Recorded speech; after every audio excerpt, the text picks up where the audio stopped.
The rain fell hard on the metal roof of the alien shelter, making sharp, cold sounds in the empty hallway. Marcus walked slowly past the glass cages, his boots echoing on the floor. Most of the alien children inside didn't even look up. Their eyes were tired, their bodies thin. It was not a place of hope, it was a place where the forgotten were kept, waiting for no one Marcus hadn't planned to adopt. He just came to donate food and blankets. But something pushed him to go deeper into the building, maybe curiosity, or maybe something else. The air was heavy, filled with silence and sadness. Each step he took felt heavier than the last. Then, he saw her. In the last cage, smaller than all others, sat a girl unlike any he had ever seen. She had pale silver skin, thin like glass, and small folded wings that looked broken. Her eyes didn't blink. They glowed a soft blue, like fading stars. She didn't cry, didn't move, just stared at the floor as if her soul had already left her body. "What's her name?" Marcus asked, his voice low. The shelter worker glanced at the clipboard and frowned. "Subject 19B. She doesn't speak, hasn't moved in days. We think she's broken." "Broken?" Marcus turned, anger in his eyes. The worker shrugged. "Some of them just give up. We can't fix them. She's been here too long. No one wants her. Most say she gives them bad dreams." Marcus stepped closer to the cage. The girl slowly looked up, and for a brief second their eyes met. There was something in her gaze. Not fear, not sadness, but something deeper, something ancient, something waiting. "She's not broken," Marcus said softly. "She's still alive." The worker sighed. "Look, man, take anyone else. We got cuter ones, talkative ones, but this one, she won't even eat. She just lies there like a shadow." Marcus didn't answer. He knelt down and placed his hand gently on the glass. "I'll take her." The Miori worker's eyes widened. "You serious? You want this one?" "Yes." Marcus nodded. "Her too." The adoption process was fast. Too fast, in fact, as if they were happy to get rid of her. No one asked why. No one warned him again. They just shoved the papers in his hand and unlocked the cage. The girl didn't resist when Marcus lifted her in his arms. She weighed almost nothing, like holding a feather soaked in sorrow. As they walked out into the rain, she clung weakly to his jacket, her body cold, her wings twitching slightly. Marcus whispered, "It's okay now. You're going home." She didn't reply, but he felt her tiny hand grab his shirt tighter. At home, Marcus placed her on a soft bed near the heater. He gave her warm soup, water, and a towel. But she didn't move, just curled into herself like she wanted to disappear. Every time he left the room, she would open her eyes to check if he was still nearby. Every time he returned, she would quickly shut them again, pretending to sleep. On the third night, he found her sitting on the floor staring at a glass of water. Her fingers trembled as she tried to lift it, but her hands were too weak. Marcus gently helped her. She didn't say anything, but didn't pull away either. "Do you remember your name?" he asked softly. She blinked once, then shook her head slowly. "That's okay." He smiled. "We can pick a new one. Something beautiful." Later that week, strange things began to happen. The lights in the house would flicker when she was scared. Her eyes would glow a bit brighter in the dark. One night, Marcus woke up to find her standing near his bed, not moving, just watching him silently. It didn't scare him. He just pulled the blanket aside and said, "Come here." She hesitated, then crawled up slowly beside him, curling up without a word. Her small wings wrapped around herself like a shield. For the first time, Marcus noticed she had tears on her cheeks glowing like stars in the night. He didn't ask why. He didn't need to. He just whispered, "You're safe now." That night, she didn't have bad dreams.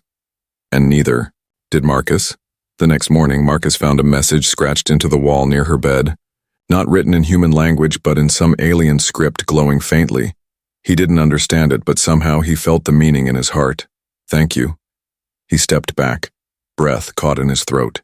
Something was changing. Not just in her, but in the air, in the house, in his own soul. He had saved her from the shelter, but maybe she would save him too. The days passed like quiet waves, soft and slow. Marcus kept his life simple. No guests, no noise, only soft music, warm food, and the sound of rain tapping on the windows. The alien girl, still nameless, wandered the house like a shadow, silent, slow, always watching. She never spoke, never smiled. She barely ate. But she followed Marcus everywhere, like a ghost afraid to be alone. She sat near the door when he went out and stayed awake all night when he slept, always curled in a corner with her glowing blue eyes half closed, like she was listening for danger in the dark. Marcus didn't push her. He talked to her every day, even if she didn't answer. Told her stories about Earth, his childhood, his love for stars. He even tried teaching her simple human words, showing her pictures of animals and plants, pointing and saying their names slowly. Tree, he'd say, pointing outside. Food, holding up soup. Safe, pointing at himself. You're safe here. She never repeated a single word, never nodded, never responded, but he saw the change. Her eyes stayed open longer. Her fingers twitched when she heard certain sounds, and once, just once, he caught her humming. So quiet, it felt like the house imagined it. On the 6th night, something strange happened. Marcus came home from the market late. The power was out. The house was cold and silent. He opened the door slowly, expecting her to be asleep in her corner, but she wasn't there. Hey, he called gently, setting the bag down. I'm back. No answer. His heart jumped. He walked quickly through the house, checking every room. Nothing, not even a footprint. He rushed outside, his breath fogging. In the cold, called her name. Not that she had one. Then he saw it. On the roof, standing in the rain, was the girl, her silver skin wet, her broken wings stretched open like a cracked shield.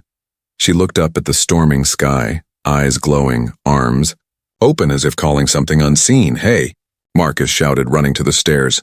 What are you doing up there? Wait, you'll fall. She didn't move. He reached the roof, stepping slowly toward her, afraid she'd jump or vanish. Please, he said, voice trembling. Come back inside. You'll catch a cold. She turned her head slightly, and for the first time he saw something in her eyes. Pain, deep pain, like a flood trapped behind glass. I'm not safe, she whispered. Marcus froze. His breath caught. His heart almost stopped. You spoke, he said softly, tears forming in his eyes. You said something. The girl blinked slowly, as if confused by her own voice. Her lips trembled. I hurt people. No. Marcus stepped closer. You didn't hurt me. You didn't hurt anyone here. I am weapon, she said, her voice thin like smoke. Made to destroy. You're not a weapon, he said firmly. You're just a child. You were hurt. That doesn't mean you'll hurt others. She shook her head slowly. They come soon. They know I speak now. Marcus grabbed her gently, pulling her close, wrapping his coat around her cold body. Let them come, he whispered. We'll face them together. That night, she didn't return to the floor corner. Instead, she sat beside him on the couch, wrapped in a blanket, holding a warm mug of tea in her small hands. Her eyes didn't glow as much. Her wings remained still. She stared at the flickering fireplace for a long time, then whispered. Name? Marcus smiled. You want a name? She nodded slowly. He thought for a moment, then said, Lyra, like the star. Lie, she repeated almost like a song. Like. Marcus laughed, a sound that filled the quiet room. Then it's yours, Lyra. She didn't smile, but her eyes softened, and for her, that was enough. But in the far reaches of the night sky, beyond Earth's orbit, a signal had been triggered. Deep in an abandoned lab, an old system blinked to life. Red lights flashed. Ancient words lit the console. Seraphim, Subject 19. Vocal activation detected below it. Another word. Pulsed. Tracking initiated. The morning felt strange. The sun rose, but the sky looked gray, as if the clouds knew something Marcus didn't. Inside the house, Lyra sat quietly near the window, watching a bird flap its wings. Her silver fingers traced the fog on the glass. Her eyes, still glowing faintly, were calmer than before, but not peaceful. Marcus was in the kitchen making pancakes, humming to himself. He kept checking on her like a protective father. He still couldn't believe she had spoken. After days of silence, one whisper from her mouth had changed everything. "Lyra," he called softly. "Do you want syrup today?" She tilted her head, then nodded once. That tiny gesture made Marcus smile like he'd won a war, but then, knock, knock, knock. 3 slow knocks hit the front door, not hard, but cold, controlled. Marcus paused, wiped his hands, and walked to the door cautiously. There were no delivery alerts, no neighbors nearby. He looked through the peephole. A man stood outside, tall, thin, dressed in a black coat. No visible ID, no bag, nothing. Just standing still, looking straight ahead. Marcus hesitated, then opened the door halfway. "Can I help you?" The man didn't smile. His eyes were pale gray like metal. His voice was flat and slow. "You adopted Subject 19B from the Kuro shelter." Marcus stiffened. "Her name is Lyra." The man nodded slightly. "I don't care what name you gave her. I'm here to warn you." Marcus narrowed his eyes. "Warn me?" "She's not a child," the man said. "She's not even an orphan. She's the last experiment from Project Seraphim. Illegal tech, ancient DNA, spliced with human empathy modules. She wasn't made for love, she was made for war." Marcus stepped forward, anger building in his chest. "She's just a girl. She eats, sleeps, and cries like any other living being. She's unstable," the man continued. "She may not know it, but her emotions control her energy field. If she panics, cities could burn." "I've seen her scared," Marcus replied. "She didn't destroy anything. Yet," the man whispered. "But now she's speaking, and when she fully awakens, they will come for her, others like me, but less polite." "Who are you?" Marcus asked. The man pulled out a black card, but it had no name, no number, only a symbol, 3 wings and an eye in the center. "We were the ones who shut down the Seraphim program, but we couldn't find her. Until now." He looked past Marcus toward the window. "You need to decide, do you want to protect her or survive?" Marcus stepped between him and the view. "I'll protect her, that's not a question." The man nodded once, almost respectfully, then turned to leave. As he walked down the path, he spoke without turning back. "You'll have one chance. When they arrive, don't let them touch her skin. That's how they control her." Marcus locked the door, closed every window, turned off all lights. He pulled Lyra gently from the window and sat her down at the table. She looked confused. "Who?" she asked softly, the word barely there. Marcus leaned in close. "People from your past. People who want to hurt you. They may try to trick you, but I won't let them." She looked down at her glowing hands. "I feel change. I don't want to hurt you." "You won't," he said. "You're not a weapon. You're someone's daughter now. My daughter." Lyra blinked slowly, her lip trembling just a little. Then, for the first time since he brought her home, she reached across the table and held his hand. Her skin was cold, but her fingers wrapped around his like she never wanted to let go. Outside, the wind blew harder, as if the world had just heard a secret it couldn't forget. That night, Marcus couldn't sleep. He set up cameras outside, checked the locks 3 times. He watched Lyra on the couch, curled under a blanket, her wings tucked in like she was afraid of herself. He wanted to tell her everything would be okay, but even he didn't know if that was true anymore. His screen buzzed. Unknown alert. Satellite. Drift. Area disturbance detected near orbit. He clicked on the feed. A shape appeared above Earth, not a ship, not a rock, but something in between. It pulsed in and out of radar like it didn't want to be seen. Then it stopped, directly above their city. A single word appeared on the screen. Retrieval. Marcus's heart sank. He shut the screen off, walked to Lyra, and gently whispered, "We have to be ready. Lyra opened her glowing eyes slowly, and in a voice filled with quiet strength, she said, "I'll protect you too." The night was silent.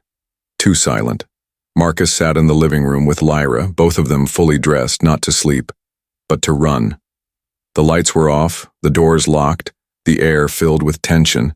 Even the wind outside had gone still, like the whole world was holding its breath. Lyra sat beside Marcus on the floor, wrapped in a dark blanket. Her wings were tucked tightly behind her back, glowing just slightly at the tips. Her glowing eyes blinked slowly, staring at the door as if she knew it would not stay closed for long. Marcus had a small bag ready: food, first aid, backup IDs, and a hidden energy pistol he had buried years ago. Something from his old life, a life he had left behind.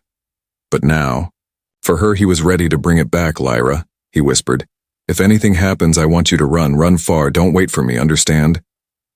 She didn't look at him. Her voice came soft, calm, and sure. No, he blinked. "I stay with you," she said, and reached for his hand. Her touch was warm this time, not cold like before. Her energy was changing, growing, as if her heart was no longer afraid. Marcus sighed and nodded. "Okay. Then we fight. Together." At exactly 3:11 a.m. the power cut. The cameras went black, the heater stopped humming. The silence turned heavy. Marcus grabbed the pistol and moved in front of Lyra, aiming at the door. "Stay behind me," he said. But Lyra stood, too slowly, her eyes glowing brighter, her wings twitching. Something deep inside her waking up, breathing, alive. Boom. The front door exploded inward, not from fire or bombs, but from pressure. A wave of invisible energy slammed through the room, throwing dust and light in every direction. Figures stepped in. Tall, faceless, wearing black suits with glowing lines across their shoulders. 3 of them, no weapons in their hands, just walking like shadows come to life. "Return the seraphim," one of them said in a voice that was neither human nor machine. "You're not taking her," Marcus shouted, raising the pistol. "You cannot protect what was never yours," the lead shadow replied. Before Marcus could pull the trigger, one of the figures raised a hand and the pistol flew out of his grip, crashing into the wall behind him. Marcus stumbled back, but then Lyra stepped forward, her blanket dropped. To the floor, her small frame stood tall, her wings spread wide, and for the first time they were not broken. They were glowing, not soft light, but fire. Burning blue and white, each feather looked like a blade made of light. Each movement left trails in the air like sparks from a sun. The shadows stopped. The lead one tilted its head. "Subject has reached partial awakening." Lyra raised her, hand slowly palm open, her eyes glowing like twin moons, her voice steady, strong, filled with power. It's mine." Without warning, the air exploded around her. The ground shook, glass shattered, light poured from her body like a storm. The shadows tried to raise barriers, shields, something, but it was too late. A wave of fire and wind burst from Lyra's wings, slamming into the intruders with a sound like thunder. The 3 shadows flew backward into the street, crashing through Marcus's fence like paper. Marcus stared in shock, the heat in the room rising. His skin tingled from her power. He had never seen anything like it. Lyra turned to him slowly, her wings still burning but her expression soft. "Did I hurt you?" she asked. He stepped forward, heart racing. "No, you saved me." She closed her eyes and the fire dimmed. Her wings folded back in, the light fading. Her knees buckled. Marcus caught her before she hit the ground. He carried her to the couch, covered her in blankets. Her breathing was shaky, her body glowing faintly like a star fading at dawn. Marcus sat beside her, holding her hand as if it would disappear if he let go. Outside, the shadows were gone, but they left a mark. The grass was scorched, the sky above cracked with strange lightning. The stars felt closer, watching. Lyra opened her eyes, tired. "I didn't know I could do that." Marcus nodded slowly. "Neither did I." She frowned. "They'll come again." "I know," he said, "but now, we know who you are, and now, you have someone who won't run." Lyra smiled for the first time, just a little, then whispered, "I was made to destroy. But maybe I can also protect." Marcus squeezed her hand gently. "You already did." Above them, deep in orbit, the same satellite blinked again. But this time, others answered. Dozens of lights moved in space, forming shapes, ships, maybe something. Worse, a countdown began. Retrieval failed, escalation protocol active. The house was quiet again, but not peaceful. The broken door lay flat on the floor, the walls were cracked, and the smell of burnt wood hung in the air. Marcus had boarded up the windows and stacked furniture near the entrance, but he knew it wouldn't stop the next wave. Not if they returned with more fire. Lyra was asleep, her body recovering on the couch. Her glowing skin had dimmed to a pale blue, soft and cold. She didn't speak after the attack, just closed her eyes and whispered, something in a language Marcus couldn't understand, something ancient and lost. Marcus couldn't sleep.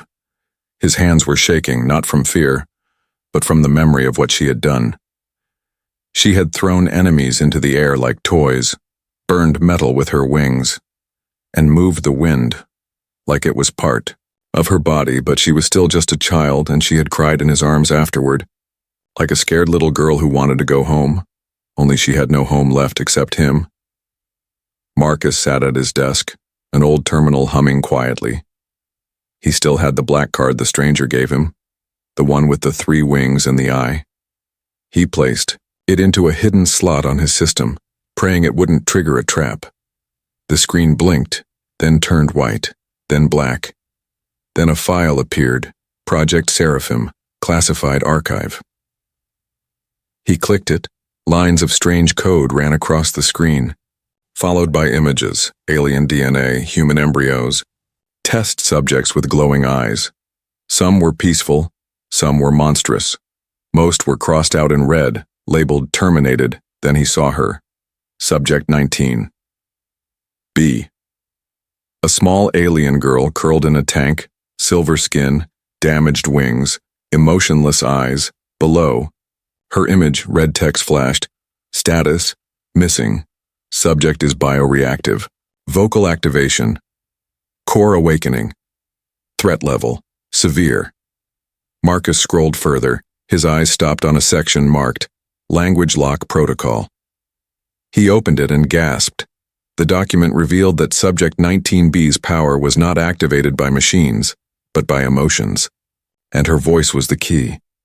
Each time she formed a word in a human language, a neural barrier inside her broke. The more she spoke, the more she would unlock. And if she ever spoke in full sentences, her core would awaken completely. And the bottom of the file, there was a final warning. If Subject 19B bonds emotionally with a protector, her energy signature will mirror theirs, making her almost impossible to control. Marcus leaned back, hand over his mouth. His heart was pounding. He wasn't afraid of her. He was afraid for her. If the wrong people found out she had formed a bond with him, they would send an army, not just 3 shadows. They would erase them both. He downloaded the full file onto a secure drive, then locked the original system and smashed the black card in half. The screen sparked, then went dark. No one else should have that file, not ever again. Morning came like a warning, not a relief. Marcus made breakfast, but he didn't touch it. He watched Lyra as she slowly sat up. Her wings were folded tight. Against her back, her hair messy, her eyes dull. "Did I hurt you?" she asked in a whisper. Marcus shook his head. "You saved me. You saved both of us." Lyra looked at her hands. "I felt like I was flying, but also burning. Like I couldn't stop. Like something else was inside me." He sat beside her, showed her the drive. "That something is called the Seraphim Core. It was put inside you when you were very small, before you had a name, before you were Lyra." She looked at the drive with fear. "Am I still me?" He smiled. "You're more than what they made. You're who you choose to be. You're Lyra now, not Subject 19B. She nodded slowly, and for the first time, she didn't cry, didn't flinch. She simply sat up straighter and said, "I want to know everything. I want to understand what they did to me." Marcus hesitated. "Are you sure?" Yes, she said firmly. If I don't know who I was, I can't protect who I am.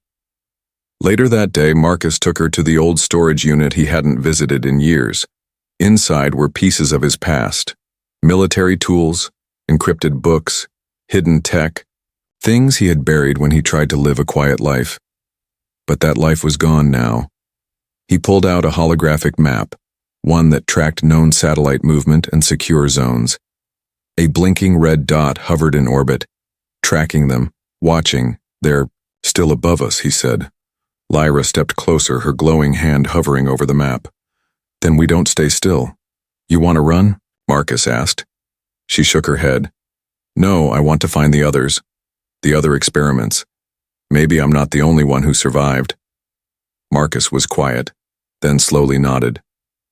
Okay. We find them first, before the hunters do. Lyra touched his hand again, and in a clear voice said, Then we move at night, human. Marcus laughed softly. You're picking up sarcasm now? She tilted her head. I learned from the best.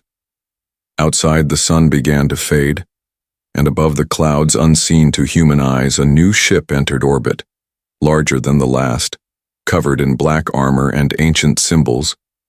Inside it, a voice spoke, one word, recover the core, or destroy it. The road was empty as they drove through the forest under the cover of night. Marcus kept both hands on the wheel, eyes sharp. Every few miles he checked the scanner on the dashboard. A small, blinking dot still followed them in orbit, always there, never too far. Lyra sat beside him, wrapped in a gray hoodie. Her glowing skin was dim under the cloth, but her eyes were wide open, alert, watching the trees pass by in silence. The stars above seemed to flicker more than usual, as if something beyond them was stirring.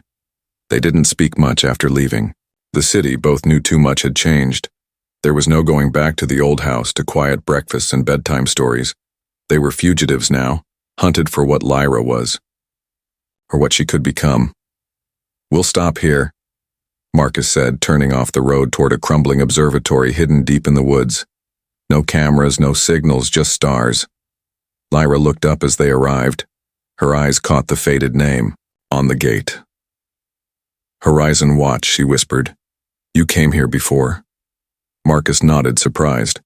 Yeah, I used to. When I wanted to be alone, I never told anyone. How did you know? She smiled faintly. Your memories. They echo when you're quiet. Marcus looked at her, speechless. He wasn't sure whether to feel amazed or afraid, but her eyes were soft, not dangerous. Just connected. More connected to him than anyone had ever been. Inside the observatory, the air smelled of dust and starlight. Old machines hummed quietly, still alive somehow. Marcus powered them up with an old fusion core, and the domed ceiling opened slowly, revealing a sky filled with stars. Lyra stood beneath it, her wings folded, her silver hair glowing in the starlight. She looked up and whispered something in her native tongue, then turned to Marcus. Were you ever scared? She asked, before me. Marcus smiled a little, sitting on a dusty bench. Yeah, a few times. Once during a blackout mission near the rings of Kepler-12, ship lost power. I thought I was going to die in the cold. What did you do? She asked. I promised myself that if I lived, I'd never waste time again, he said. That I'd find something worth protecting. Something that gave meaning to all the noise. Lyra stepped closer. Did you find it? He looked into her eyes. Yeah, I did. She sat beside him quietly, then leaned her head on his shoulder. For the first time, she felt safe. Not because the place was hidden, but because he was there. That was her anchor, her shield, her truth. Later that night, Marcus gave her something. A small necklace with a chipped star pendant, old and simple. This was my sister's, he said. She died young. Before the wars, I kept this with me always. I want you to have it now. Lyra touched it gently, her fingers trembling. Thank you, she whispered. I will protect it, like I protect you. Marcus's voice was firm, low, full of weight. No, Lyra, listen to me. You don't have to protect me. You're not my weapon. You're my family. You're my daughter. Tears welled up in Lyra's glowing eyes. Her lip trembled. No one ever said that to me. Not even in the lab. They said I was product. You're not, Marcus said, pulling her into a hug. You're loved. You're wanted. And I don't care what the galaxy says. I will never leave you. That's a father's promise. Lyra gripped his jacket tightly, buried her face in his chest, and for the first time in her life, she believed someone meant it, but far above them in the dark corners of orbit, things moved. The second retrieval ship had arrived. Its hull was smooth, its body black, its crew was silent. But its mission was loud. Destroy or contain inside the ship, a voice spoke, robotic and cruel. Subject 19B has bonded. Core stabilization detected. Recommendation, immediate termination. Back in the observatory, Lyra woke suddenly, gasping. Her eyes glowed bright. Her body shook. Marcus rushed to her side. What is it? They found us, she said. They're here. How? He asked, checking the scanner. Blank, clean, silent. They're cloaked, she whispered. I can feel them in the sky, like a net tightening. Marcus grabbed the emergency bag and slung it over his shoulder. We run? Lyra shook her head slowly. If we run again, others will get hurt. If I keep hiding, they'll never stop. You're not ready, he said. You collapsed after the last surge. I have to be ready, she said, standing tall. They don't want me free. They fear what I might become. But I'm not just power anymore. I'm someone now. Marcus looked at her, realizing she wasn't a frightened girl anymore. She was changing, becoming something stronger, braver. Not because of the core inside her, but because of the love given to her. Then we stand together, he said, loading the pistol again. Lyra reached out and touched his chest, her voice calm but full of fire. If I fall, promise me, you won't stop fighting for others like me. He nodded, eyes burning with emotion. Only if you promise to live. She nodded too. Deal. As they stepped outside into the moonlight, a soft hum began to fill the air, like a whisper building into a scream. The stars flickered again, but this time, Lyra's wings unfolded on their own, glowing with quiet fury. The next chapter was coming. The storm was near, but for the first time they weren't running, they were ready. The air around the observatory was heavy, like the sky itself was holding its breath.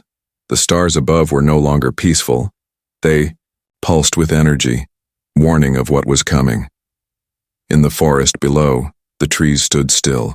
No wind, no sound, just silence before the storm. Lyra stood at the edge of the old platform, her wings open, glowing like twin flames ready to rise. Her eyes were calm, but her body shimmered with unseen pressure. The core inside her, the thing they had tried to hide, control, or destroy, was now fully awake. Behind her, Marcus finished setting up the last of the field dampeners, old military tech that could slow down energy scans for a few minutes. It wouldn't stop a full assault, but it might buy them time. And time was all they needed. Are you sure about this? Marcus asked, stepping beside her. Lyra looked up at the sky. They won't stop. Not unless I face them. Not unless I show them. I'm not what they fear. You don't have to prove anything, Marcus said gently. You already did. To me. To yourself. She smiled faintly. But there are others like me. Maybe still in cages, maybe still afraid. If I hide, they'll stay hidden too. Marcus placed a hand on her shoulder. Then let's show them who you really are. Suddenly a deep humming filled the sky. The stars above dimmed. Something massive blocked their light. A ship, no, a fortress, descended silently from orbit. Its black surface absorbed light, making it seem like a hole in space itself. Symbols glowed faintly along its side, the mark of Seraphim Labs. Dozens of smaller crafts shot out from its belly, fanning across the forest like birds of prey. They moved fast, surrounding the observatory, cutting off all paths of escape.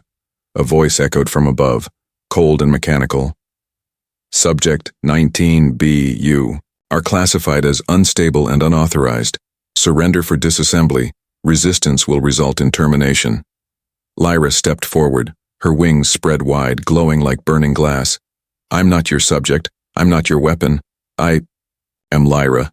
She raised her hand and light burst from her fingertips, not a blast, but a wave. Soft, warm. It spread across the area like a gentle sunrise, touching trees, machines, even the soldiers closing in. Everything paused. For a brief moment, the world felt alive. But then the enemy moved.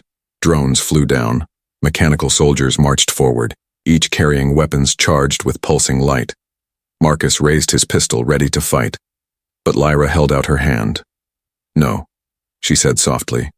"Let me try one last thing." She stepped forward, wings glowing brighter, her voice steady, clear, reaching into the minds of every machine, every watcher above. "You called me unstable," she said, "because you built me from fear. You gave me power, but no purpose. You expected me to destroy, but I found a reason to live. And now, I give it back." She closed her eyes, lifted both hands to the sky and whispered a single word in the alien language, the same language they used to control her. But this time, she controlled it. The sky exploded in color, not fire, but light. Waves of energy burst from her body, not to kill, but to connect. Her light passed through every drone, every weapon, every hostile system, and shut them down gently. Like putting a child to sleep, the fortress above shook, warning lights flashing across its hull. Internal systems collapsed, not from attack, but from peace. The soldiers fell to their knees, not in pain, but in surrender. Their minds no longer commanded by fear. The bond had been broken. Her voice, her will had reached inside and reminded them they were not machines. They were lost things trying to be whole again. Marcus ran to her as she fell to her knees, her body flickering with energy. Her core was draining, burning too fast. "You did it," he whispered, catching her. "You stopped them." Lyra smiled, her eyes dim but full of peace. "I felt everyone, their pain, their fear. I gave them mine, so they could rest. You don't have to carry it all," Marcus said, holding her close. "Not alone." "I'm not alone," she whispered, her voice soft as starlight. "I'm yours." Her body began to dissolve, not into death, but into light, her form turning into glowing threads, wrapping around Marcus like warmth. She wasn't fading. She was becoming something new, something free. Days later, the skies were clear again. The black ship was gone. The signals had stopped. Across the galaxy, labs holding other subjects went dark. Every one of them had received Lyra's final message, a song made of light and memory. Marcus stood alone at the edge of a cliff, a small glowing pendant around his neck. It pulsed gently, a heartbeat, her heartbeat. He spoke softly to the stars. "I promised I'd never leave you, and I never will." And from the pendant, a soft whisper echoed in his mind. "I'm still here, Dad."